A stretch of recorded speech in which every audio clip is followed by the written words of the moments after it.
آج 11 نومبر 2020 بروز بدھ۔ پہلے پاکستان بھر سے خبروں کی ہیڈ لائنز۔ وزیر اعظم کا عالمی وبا کے اثرات سے نمٹنے کے لیے مشترکہ کوششوں کا مطالبہ۔ پوری دنیا میں امن کو برقرار رکھنے کے لیے اقوام متحدہ کی قراردادوں پر عمل درآمد کیا جائے۔ عالمی اقوام کو بھارت کے غیر قانونی طور پر مقبوضہ جموں و کشمیر میں یک طرفہ اقدامات کی مذمت کرنی چاہیے، جو علاقائی اور عالمی امن کو بھی متاثر کر سکتے ہیں۔ افغان مسئلے کا کوئی فوجی حل نہیں۔ افغانستان میں امن کو برقرار رکھنے کے لیے تشدد میں کمی ضروری ہے۔ ملکی نمو کو بحال کرنے کی ضرورت ہے۔ ہماری قوم کی خارجہ پالیسی کے اہداف شنگھائی تعاون تنظیم کے علاقائی رابطے اور معاشی انضمام کے نظریے سے منسلک ہے۔ پاکستان چین کے ساتھ مل کر وائرس سے نمٹنے کے لیے ایک ویکسین تیار کرنے پر کام کر رہا ہے۔ آزادی اظہار رائے کی آڑ میں کسی بھی مذہب کی توہین ناقابل برداشت ہے۔ شنگھائی تعاون تنظیم کے اجلاس سے خطاب۔ وفاقی حکومت کا بیرون ملک 4 نئے معاشی وزیر تعینات کرنے کا فیصلہ۔ وزیر اعظم عمران خان 8 کروڑ سے زائد روپے مالیت کے اثاثوں کے مالک ہیں۔ اراکین قومی اسمبلی کے اثاثوں کی تفصیلات جاری۔ وزیر اعظم عمران خان کا اندرون اور بیرون ملک کوئی کاروبار اور اپنی کوئی ذاتی گاڑی نہیں۔ 3,31,230 امریکی ڈالرز اور 518 پاؤنڈز موجود ہیں۔ اپوزیشن لیڈر شہباز شریف 24 کروڑ سے زائد مالیت کے اثاثوں کے مالک نکلے۔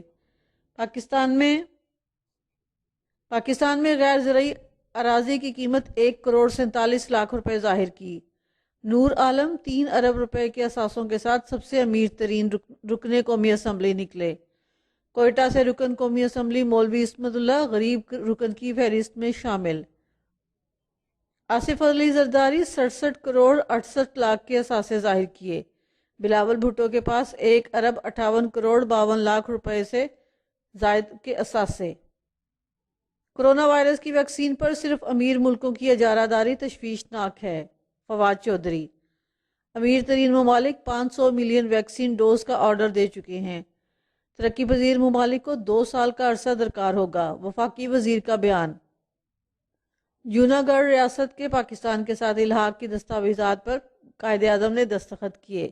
بھارت نے زبردستی قبضہ کیا۔ سردار مسعود خان۔ مودی کو بتانا چاہتا ہوں کہ جوناگڑھ بن کے رہے گا پاکستان۔ نواب آف جوناگڑھ نواب محمد جہانگیر خان کا سیمینار سے خطاب۔ حکومت پاکستان مسئلہ کشمیر کو بہتر انداز میں اجاگر کرنے کے لیے سفیروں، سفارت خانوں، ہائی کمشنرز اور خصوصی اتاشی تعینات کرے۔ World Kashmir forum. کشمیر پاکستان کو جاگنے کے لیے آواز دے رہا ہے۔ بھارت کو دنیا میں بے نقاب کرنے کے لیے ہمیں سفارتی اور سیاسی مہم کو تیز کرنا ہوگا۔ سردار مسعود خان۔ اگر آپ کھڑے ہو جائیں اور مربوط و فعال سیاسی عالمی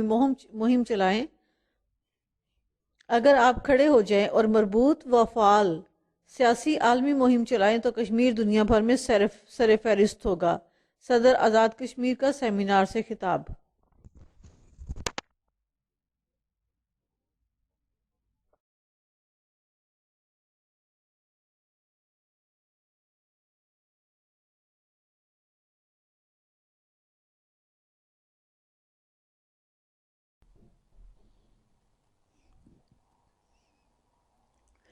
وزیر اعظم عمران خان نے عام آدمی کو سر اٹھا کر جینا سکھایا اور موروثی سیاست کے تابوت میں آخری کیل ٹھونک دی۔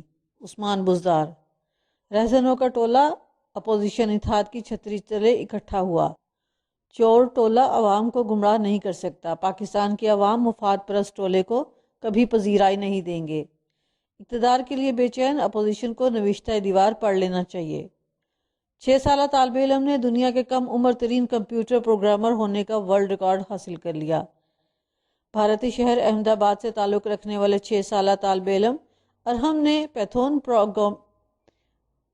پیتھون پروگرامنگ لینگویج امتحان پاس کر کے دنیا کے کم عمر ترین کمپیوٹر پروگرامر ہونے کا ورلڈ ریکارڈ اپنے نام کر لیا۔ وزیر اعظم عمران خان کو اب تک یقین نہیں آیا کہ وہ الیکشن جیت چکے ہیں۔ الیکشن کمپین کا بیانیہ ہی چلا رہے ہیں، مصطفیٰ کمال۔ آئین کے تحت چلنے والے ملک میں اگر وزیر اعظم اپوزیشن سے بات نہ کرے تو آئینی بحران پیدا ہو جاتا ہے۔ یہ ملک آئین پر چلتا ہے، بادشاہت پر نہیں۔ وزیر اعظم مسلمانوں کے قاتل نریندر مودی سے بات کر سکتے ہیں لیکن اپوزیشن رہنماؤں سے نہیں۔ اس طرح تو گھر نہیں چلتے، ملک کیسے چلے گا؟ چیئرمین پاک سرزمین پارٹی کی پریس کانفرنس۔ وزیر اعظم عمران خان نے عام آدمی کو سر اٹھا کر جینا سکھایا اور موروثی سیاست کے تابوت میں آخری کیل ٹھونک دی۔ عثمان بزدار۔ رہزنوں کا ٹولہ اپوزیشن اتحاد کی چھتری تلے اکٹھا ہوا۔ چور ٹولہ عوام کو گمراہ نہیں کر سکتا۔ چور ٹولہ عوام کو گمراہ نہیں کر سکتا۔ پاکستان کے عوام مفاد پرست ٹولے کو کبھی پذیرائی نہیں دیں گے۔ اقتدار کے لیے بے چین اپوزیشن کو نوشتہ دیوار پڑھ لینا چاہیے۔ 6 سالہ طالب علم نے دنیا کے کم عمر ترین کمپیوٹر پروگرامر ہونے کا ورلڈ ریکارڈ حاصل کر لیا۔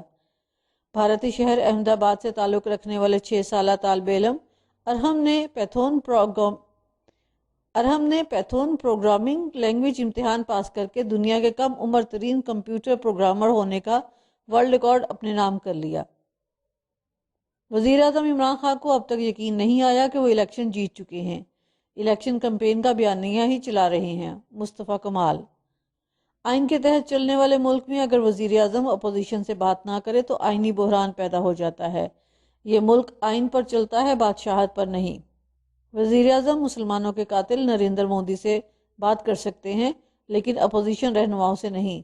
اس طرح تو گھر نہیں چلتے، ملک کیسے چلے گا؟ چیئرمین پاک سرزمین پارٹی کی پریس کانفرنس۔ بھارتی فوجیوں کے ہاتھوں شوپیاں میں 2 کشمیری نوجوان شہید۔ مقبوضہ جموں کشمیر بار ایسوسی ایشن کو انتخابات کے انعقاد سے روک دیا گیا۔ عمران خان کا ہر وعدہ جھوٹا، دسمبر حکومت کی رخصتی کا مہینہ ہے۔ رانا تنویر حسین۔ پاکستان کے ہر اچھے کام پر الزام لگانا بھارت کا وتیرہ بن چکا ہے۔ بھارت پاکستان پر تنقید کی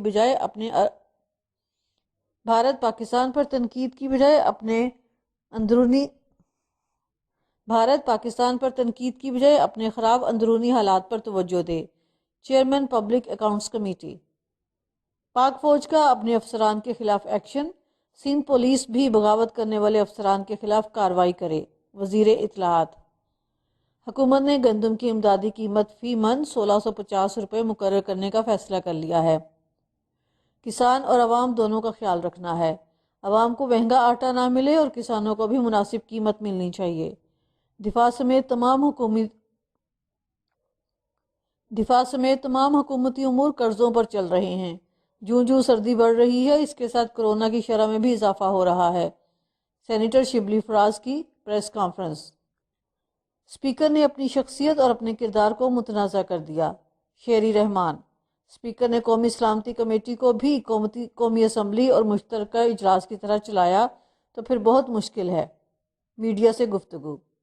علی امین گنڈا پور کی تقریر پر تحریک انصاف کو کیوں چپ کا روزہ لگ گیا ہے؟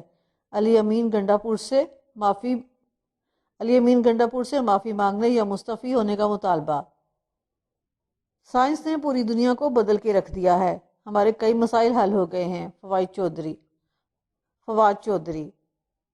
کورونا کی وجہ سے پہلے چیزیں چائنا سے منگوائیں، اب اس قابل ہو گئے ہیں کہ پوری دنیا کو اپنی چیزیں ایکسپورٹ کر سکیں۔ وفاقی وزیر۔ نااہل حکمرانوں کو عوام پر مسلط کرنے کا نتیجہ پوری قوم بھگت رہی ہے، لیکن عوام اب مزید بربادی برداشت نہیں کر سکتے۔ جماعت اسلامی سندھ۔ مہنگائی نے عوام سے زندہ رہنے کا حق چھین لیا ہے۔ وزیر اعظم کی جانب سے مہنگائی کم کرنے کی بجائے اپوزیشن کی سازش قرار دینا نااہلی کی انتہا ہے۔ کاشف سعید شیخ۔ کوئٹہ چمن شاہراہ پر بلا وجہ پشتون عوام کو تنگ کرنے کا سلسلہ فوری بند کیا جائے۔ لالا یوسف خلجی۔ صوبے میں قانون کا نام و نشان نہیں، کسی انسان کی جان و مال اور آبرو محفوظ نہیں ہے۔ سینیٹر سردار محمد یعقوب خان ناصر۔ وزیر اعلیٰ بلوچستان اور ان کی کابینہ ریموٹ کنٹرول سے صوبائی حکومت کے امور چلا رہے ہیں۔ عوام بے یار و مددگار اور عدم تحفظ کا شکار ہیں۔ بیان۔ پی آئی اے نے پاکستان سے جدہ اور مدینہ منورہ جانے کے لیے عمرہ پالیسی کا اعلان کر دیا۔ 31 دسمبر تک لاگو رہے گی۔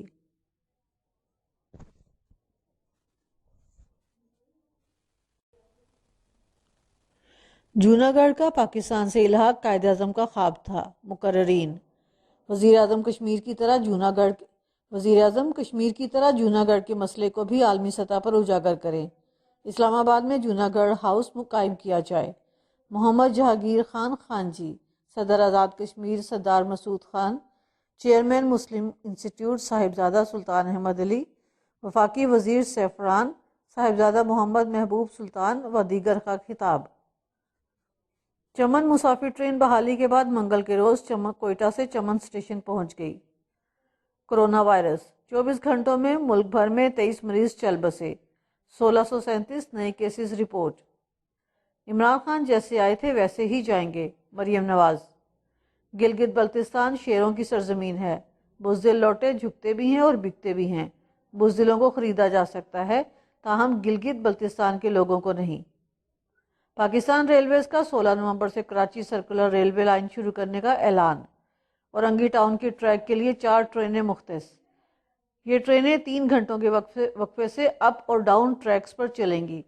اس سہولت سے شہری 50 روپے میں 60 کلومیٹر کا فاصلہ پرسکون طریقے سے طے کر سکیں گے۔ D S railway. قوم کی تقدیر بدلنے کے دعوے دار وزیر اعظم 2.5 سال میں اپنی تقریر نہیں بدل سکے، سراج الحق۔ وزیر اعظم روزانہ کہتے ہیں نہیں چھوڑوں گا، لیکن پکڑتے ان کو بھی نہیں جو ارد گرد بیٹھے ہوئے ہیں، امیر جماعت اسلامی۔ سینیٹر سراج الحق کا نجی طور پر ہر قسم کے لین دین پر سود کی ممانعت کا بل 2019 کو سینیٹر سراج الحق کا نجی طور پر ہر قسم کے لین دین پر سود کی ممانعت کا بل 2019 سینیٹر سراج الحق کا نجی طور پر ہر قسم کی لین دین پر سود کی ممانعت کا بل 2019 پارلیمنٹ کے آمدہ سیشن میں ایجنڈا میں شامل کرنے کے لیے اسپیکر قومی اسمبلی کو خط۔ سرگودھا، تھانہ سٹی پولیس کی حراست میں فیصل آباد کے محنت کش کی موت پر درج مقدمے میں ملوث S H O, assistant sub inspector اور 2 کانسٹیبلان معطل۔ تھانہ مدینہ ٹاؤن فیصل آباد نے تھانہ سٹی کے ایس ایچ او، تفتیشی آفیسر اور 2 کانسٹیبلان سمیت 6 افراد کے خلاف فیصل آباد کے شہری کی پولیس کی تشدد میں موت کے الزام میں مقدمہ درج کر لیا۔ اور اب بین الاقوامی خبریں۔ فلسطینی خاتون صحافی بشرا الطویل ایک بار پھر صہیونی زندان میں قید۔ قابض فوج نے چھاپہ مار کارروائی کے دوران صحافیہ بشرا الطویل کو گرفتار کر کے نامعلوم مقام پر منتقل کر دیا۔ ٹرمپ کے دور میں فلسطین میں یہودی آبادکاری میں دگنا اضافہ ہوا، اسرائیلی گروپ۔ توقع ہے کہ نئے صدر جو بائیڈن 2 ریاستی حل کے لیے کوششیں کریں گے، اسرائیلی گروپ ناؤ پیس کی رپورٹ۔ ٹرمپ نے وزیر دفاع مارک ایسپر کو فارغ کر دیا، کرسٹوفر مولر نئے سربراہ مقرر۔ ایسپر نے پہلے ہی استعفیٰ تیار کر لیا تھا۔ صدر اور وزیر دفاع میں افغانستان سے فوجیں نکالنے یا رکھنے پر اتفاق نہیں تھا، رپورٹ۔ روس کی ثالثی میں آرمینیا اور آذربائیجان کے درمیان جنگ بندی کا معاہدہ۔ آذری فوج نے غلطی سے روسی ہیلی کاپٹر مار گرایا، سوار 2 افراد ہلاک اور 1 زخمی ہو گیا۔ آذربائیجان نے معذرت کر لی۔ امریکہ عائد کردہ پابندیاں ہٹائے اور ان پر پچھتاوے کا اظہار کرے، ایران۔ نومنتخب صدر جو بائیڈن کو ایران کے نقصانات کے ازالے کے لیے ان مطالبات کو پورا کرنا ہوگا، ترجمان وزارت خارجہ۔ روس کے جنوبی حصے میں واقع دریائے اسکیتما کا پانی اچانک سرخ ہو گیا۔ پانی لال ہونے کے بعد بطخیں اور دوسرے جانور بھی دریا میں جانے سے گریز کر رہے ہیں، رپورٹ۔ سعودی شہری نے فوٹوگرافی کا برطانوی مقابلہ جیت لیا۔ فوٹوگرافر مفید ابوشلوا نے کھجور کے اندر موجود سرخ رنگ کے کیڑے کی حیران کن تصویر کھینچی۔ امریکی کمپنی کا ہائپر لوپ کیپسول کے ذریعے سفر کا کامیاب تجربہ، مواصلات کے میدان میں اہم سنگ میل۔ ہائپر لوپ کیپسول کے پہلے سفر کی ویڈیو بھی جاری کر دی گئی۔